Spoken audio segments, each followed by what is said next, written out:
Ce magazine vous est offert par Aéroport Bar. Bon début de semaine, Nabino Nyonso Bozuli Bakou Yagolanda, magazine d'actualité au Lingala, facile plus 243, Mbote Nabino.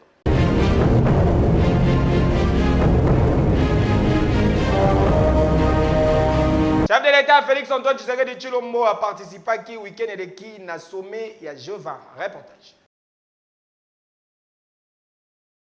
Week-end eleki, chef de l'État Félix Antoine Tshisekedi Tshilombo azalaki ko séjourner na Rome en terre italienne esika wapi akendaki ko participer na sommet G20 esika ba grand dirigeant ya monde ba se retrouver en face à face pour échanger sur la préoccupation mondiale, gestion ya COVID-19, relance ya économie, pe changement climatique ne zalaki ba thème o ezalaki au centre ya ba échange na bango o yebandaki depuis mokolo ya samedi. Pour la première journée inaugurale, ba discussion ezalaki très franche pe conviviale. Et sengeli boye baki ba dirigeants ya ba pays les plus riches du monde ba noter nécessité ya ko accroître ba engagement pour atteindre l'objectif ya accord ya Paris pour inverser perte ya biodiversité mondiale. Ba dirigeants bazali ko discuter na manière ya ko accélérer ba progrès vers l'objectif ya développement durable après ba recul causé na pandémie ya COVID-19.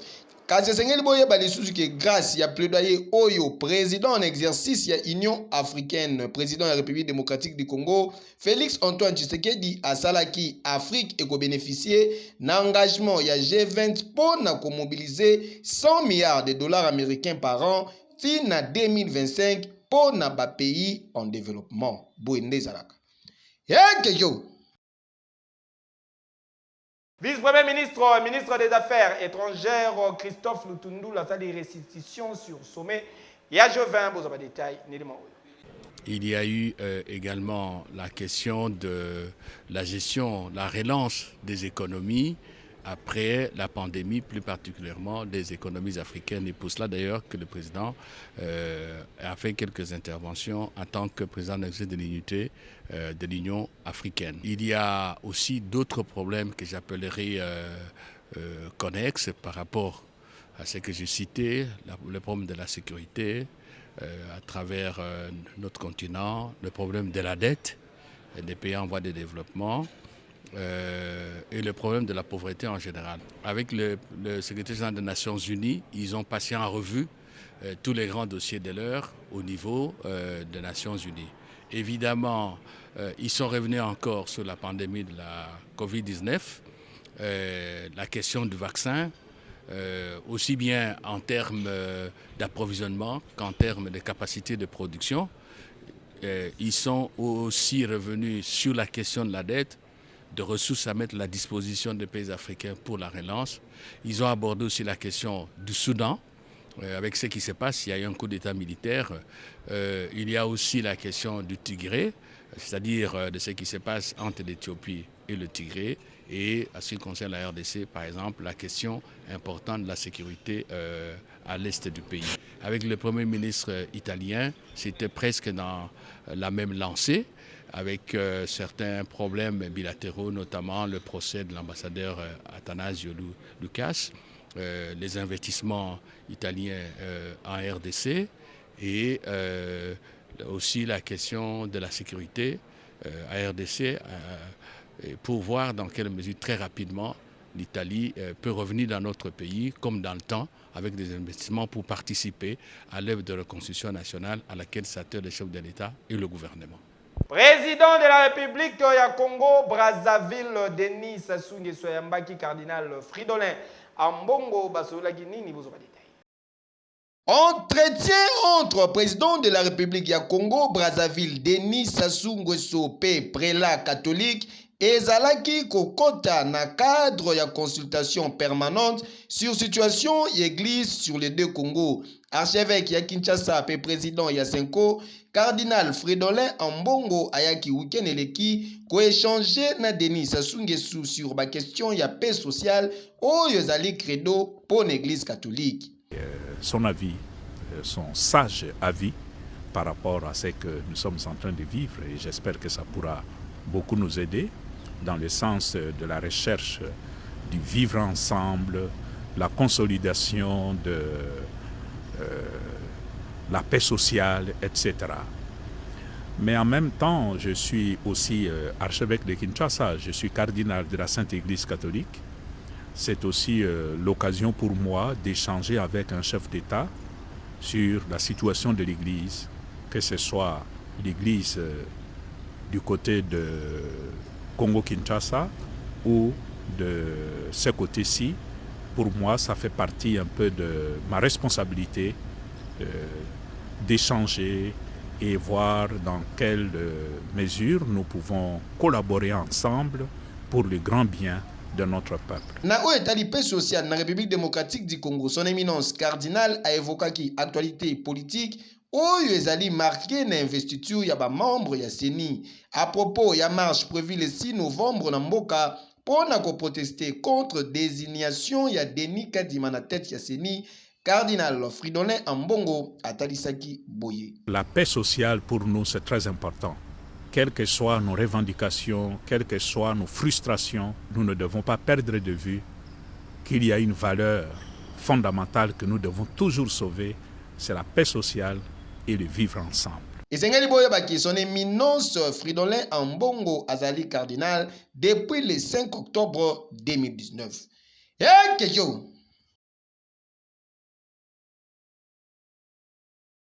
Réunion entre commission mixte gouvernement et bon syndical y a enseigné le Premier ministre Jean-Michel Samalukonde azalaki descente surprise na Mbuela Lodge na Congo central.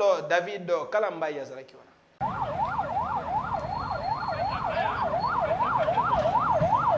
Gouvernement congolais a dit plus que déterminé, il y a quoi améliorer les conditions socio-professionnelles, il y a enseignants et le quoi justifié qui visite surprise, il y a Premier ministre Jean-Michel Samalukonde na site Mbuela Lodge na Kisantu avant il y a se rendre na mission officielle na ye na Matadi toujours na province ya Congo central na mot de circonstances na ye ministre ya EPST Tony Mwaba Kazadi a indiqué que présence du Premier ministre ainsi que quelques membres du gouvernement et Zadi ko témoigner engagement du gouvernement pour la cause d'éducation ya bana ainsi que ya enseignants congolais. Monsieur le Premier ministre, il y a eu un sursaut patriotique. Les bancs syndicales ont également agi en toute responsabilité pour finalement, après des âpres discussions, décider par une déclaration de lever officiellement tout mouvement de grève qui s'observerait sur toute l'étendue du territoire.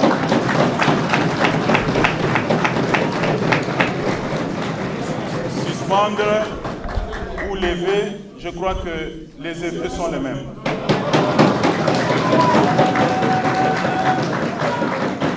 Il faut souligner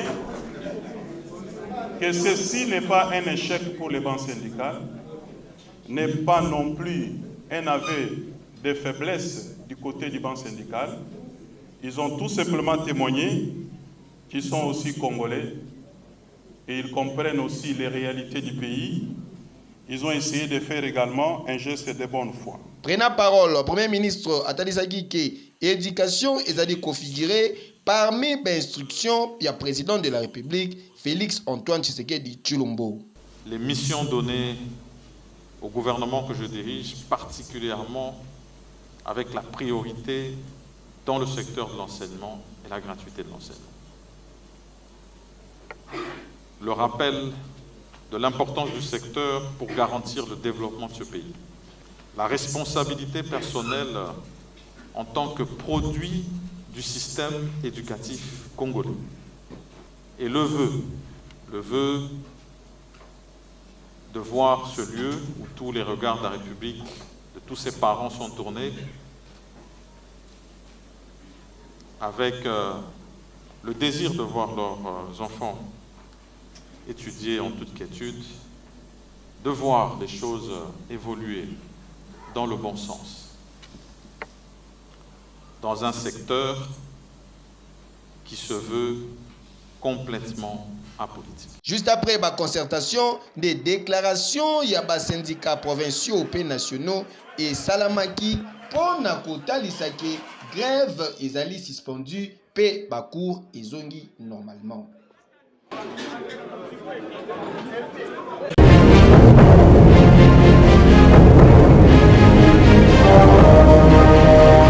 asalaka musala na ye na kwiti esi eyebana na commissariat provincial bakangi officier bozobali te ye na milango oyo ye aza nango na esika azosala musala nde batie maboko baye na ye awa ye mpe lokola mokonzi na biso ya polisi ya ville ya Kinshasa auti kopesa mitindo nsima ya filmage na ye tokoyeba kotia ye na disposition ya justice militaire mpo azwa etumbu ya munene mpe etumbu ya kozwa ezala eservir comme exemple na bato mosusu oyo baza na bakomportement oyo ya komela masanga na ngonga ya musala.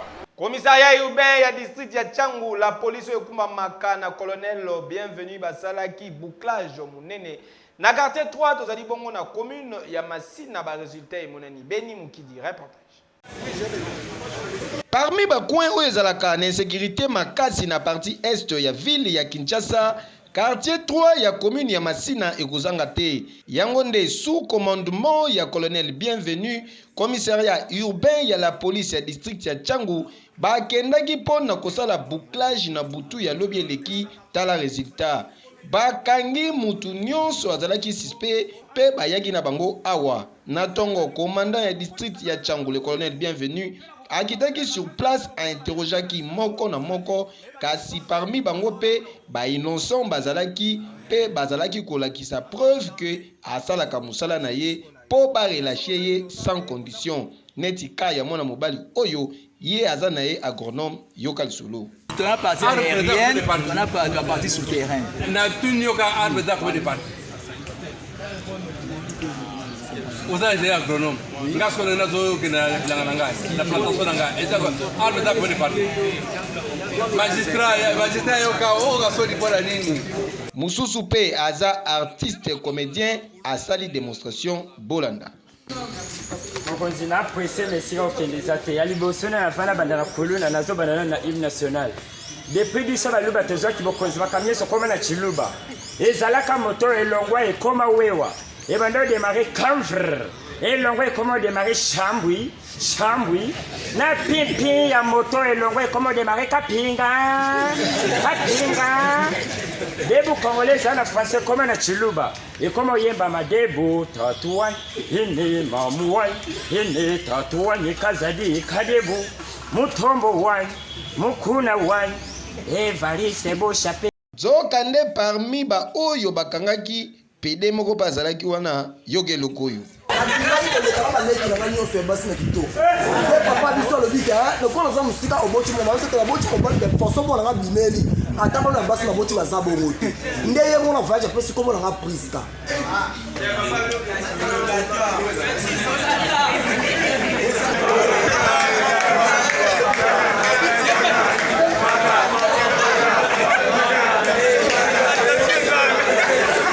na kombo ya la police moko ya bajan amekaki kopesa explication par rapport à opération Oyo. Colonel bienvenu azosala en collaboration avec le comité de sécurité à Tchangu. Moyena ba octroi un mandat de perquisition par rapport à service à renseignement na bisope tango tozozwa ba identité fixe bien ciblée en collaboration avec la chef de quartier qui nous a venu na mestre la commune de Tchangu c'est que Chili Masina les permettre biso na kanga kanga te na kokende kokanga ba yike oyo fuma ya bango bazali pena ba belemi ba fuluna quartier toi eza quartier moko courant ya ne oyo na statistique na biso et sali ba événement epele kata batu mutu batiena veni mususu makolo na veni mususu agression ba policier a kufi donc ezali pas mal mais ya makasi ezaka ekenyo bango moko tango baye na triage mokonzi na biso elongo na ba magistrat bazali présent bango moko bamiponeli ba eluma soki batelemisi mutu wana bato bakomante sur ye ye pena nde baoyo mpe bazali baenseignant bao bazali bana ndako bakonzi mpe bajuge mpo balibere bango plus de 30 personnes oyo balibere bafamille na bango bazwi bango bate boye nde ezalaka colonel bienvenu azali koassure sécurité na district ya Tchangu po population bavanda na kimia hekejo.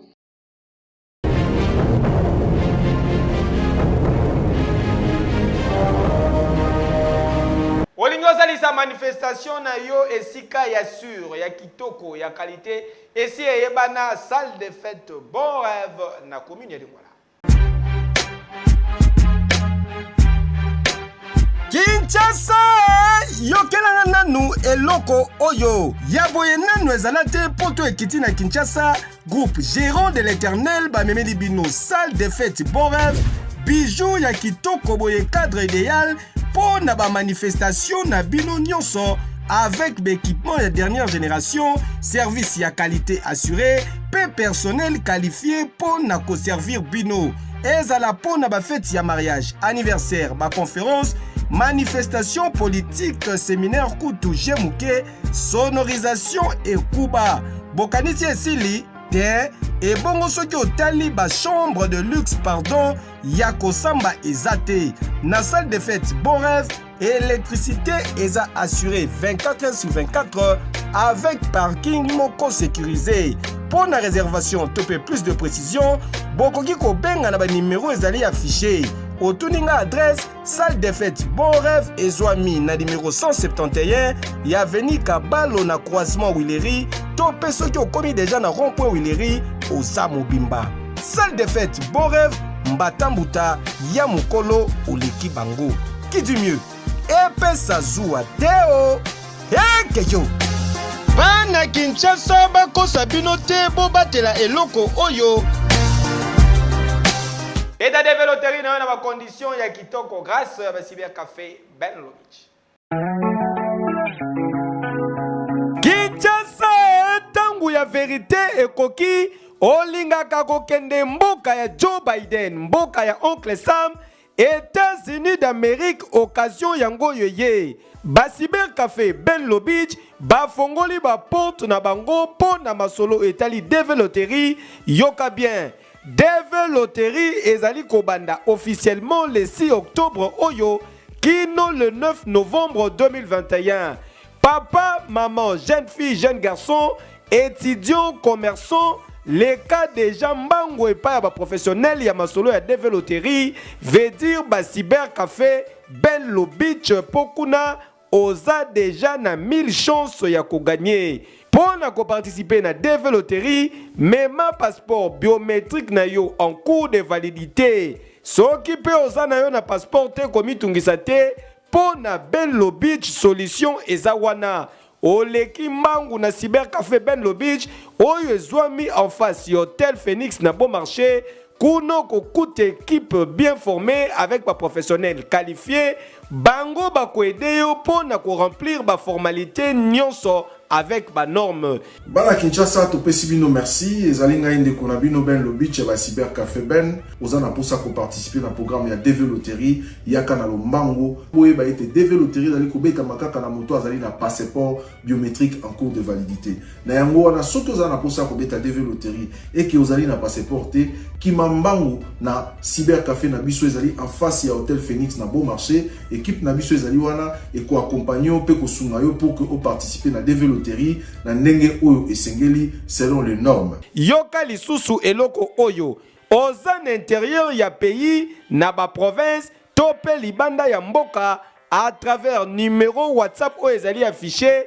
tinda page biométrique ya passeport na yo bakanga yo photo na format américain kasi ba imprimer yango te pe otindi lisusu po na Ben Lobich bako betela yo DV Loterie en toute sécurité. Tuninga adresse ya ba cybercafé Ben Lobich ezwami na commune ya Barumbu en face ya Hôtel Phoenix na bon marché na 7e rue Limité na place commerciale en diagonale ya Kin marché pepo na bana Tchangu na boulevard Lumumba immeuble Apocalypse 22 na commune ya Masina. Cybercafé Ben Lobich professionnalisme nde esalaka différence bokeseni ya mai na mafuta.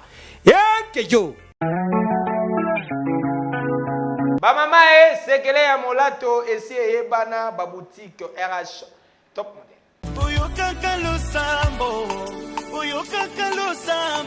Kinshasa, ba mama ya Congo, Kinshasa pe Brazzaville, boyebisa bango ke banvoiti te. Désormais, pour na kolata malamu, ba boutique RH top model, etiki ba porte na yango polele, pour na ko permettre bino bozo ba vêtements ya qualité, bo banga te po awa ba taille nyonso ezali. Ba pantalon, ba robe simple, ba robe ya soirée, ya cérémonie, ba chaussures, ba sandales, ma papa, ba ketchi ya solo, nyonso esengeli pona ba maman, ba femme d'affaires, ba jeune fille ya swag, boko kuta yango na ba boutique RH top model.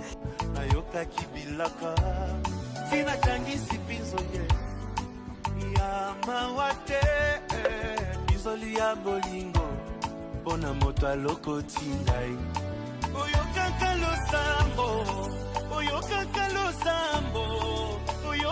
losambo soki bataleli yo oyokaka losambo Po mitungisa na bino te po ba boutique RH top model ebongiseli bino ba service ya livraison à domicile, achat en ligne, pe expédition na ba province.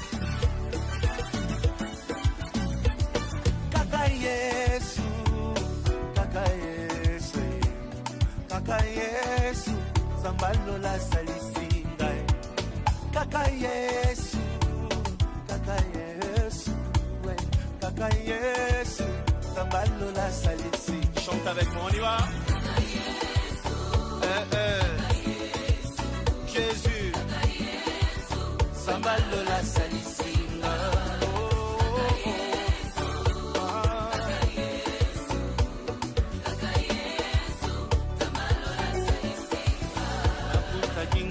Katia pasi asalisi mituna nanga ezwi piano. Pour na plus de précision, bokoki kobenga na ba numéro ezali affiché to pe boleki na ba boutique RH top model oyo ezwami na avenue Colonel Lukusa na commune ya Gombe. Référence premier shopping mall na premier niveau Oza Mobimba. Topé mususu oyo ezwami na numéro 1 ya avenue Mont des Arts na commune ya Gombe musika te na école cours Sénègue.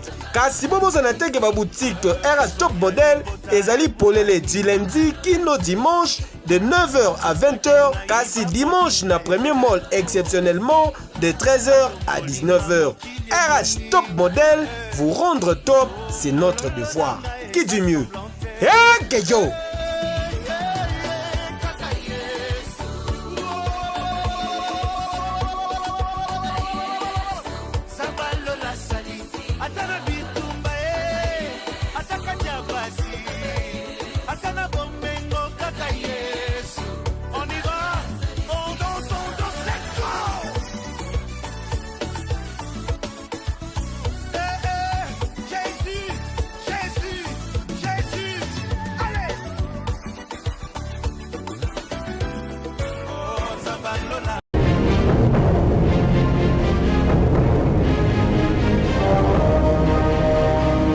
Moko asali makambo ya somo atuti papa na boulevard Kimbuta na commune ya Njili puis la musi ya Zaza. Reportage. Tozali na boulevard Kimbuta na commune ya Njili papa oyo bomoni azali ya kolala na sebo yena pota ya munene nelongi.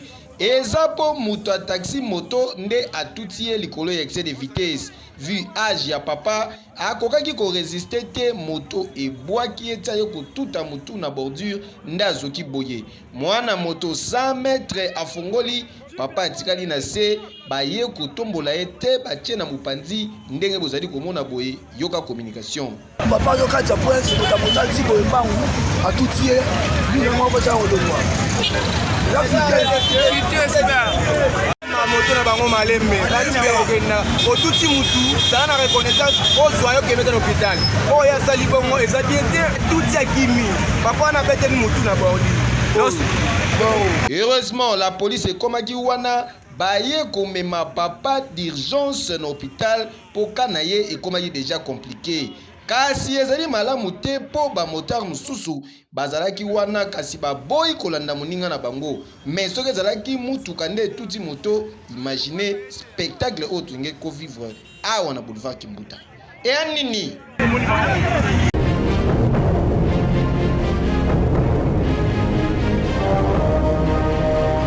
Le 3 novembre, oyo ezali retour ya Nzambe ya ba DJ ya Congo, DJ Rissel Nangwasuma ekozala somo bulanda. Elemo.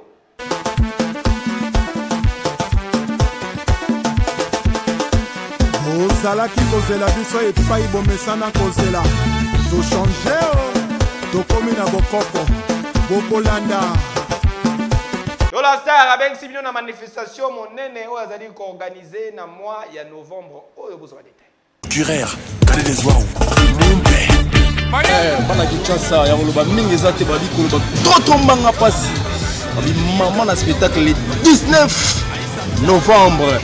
Dola Star 1000 couleurs bali Bengs Basser bien surtout balingaka Dola Star ba vrai chéri balingaka Dola Star le 19 novembre oyo babito kuta na biso tout na plaza na 16e rue espace pour la plaza une part ya babi droit d'entrée consommation c'est-à-dire sombi bière sombi cycle umeli oui musiki ya ofele bon voilà pour ça va réserver la place pas une invitation benga biso na numéro 0975 75 02 yaka koseka ngoloba mingi za spectacle 1000 couleurs bité tout fait mbula matadi ya kozala wana mobiki signé fois te engai mabi cadeau signé manager Julio Opapito. Rendez-vous le 19 novembre, limité 16e rue na kati ya plaza otunika espace Stella Plaza. On a pour toi tout sécurité.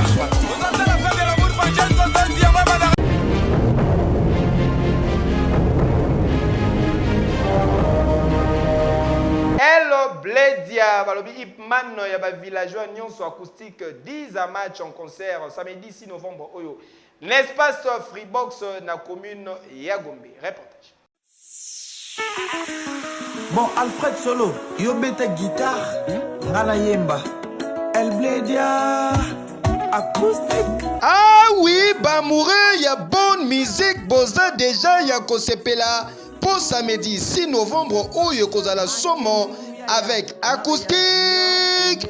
Acoustique 10e match El Bledia, l'apôtre de tous les païens Ipman Yaba villageois, artiste Oyo Azali Koyemba na mongongo ya Bangelou, 2 fois T avec Impact Pédologie, atie génération na ye nyonso chobo forcé pour mutualeki Azali T. Alobi boya ebele n'espace Freebox na commune ya Gombe. Bolingwa Dubai, esukaka na Dubai.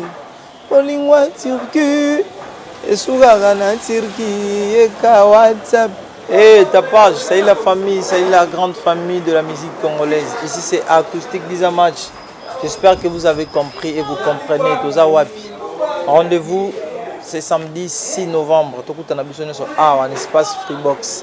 Référence César Rond.Forescom. Venez danser et chanter avec moi Acoustique 10 match. El Blade à la porte de tous les païens. Donc rendez-vous à ne pas manquer le 6 novembre à la Freebox, dans le centre-ville. Venez écouter EP Israël avec moi Acoustique 10 match la porte des païens. Merci. Événement à ne pas manquer, na $10 ya pamba pe $20 pour na VIP. Boya koyoka banzembo tiré na EP Israël, ba titre lokola Bolingo ya Dubai, Ma Destinée, Top Class, Carnival, Le Mystérieux, Pekintenda. Maître Paul Badjekate.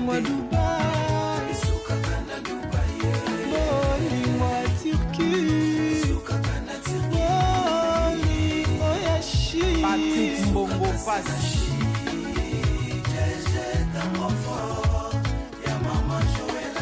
Maître Romaric, Jovic Mbongo, Djouma Seleman.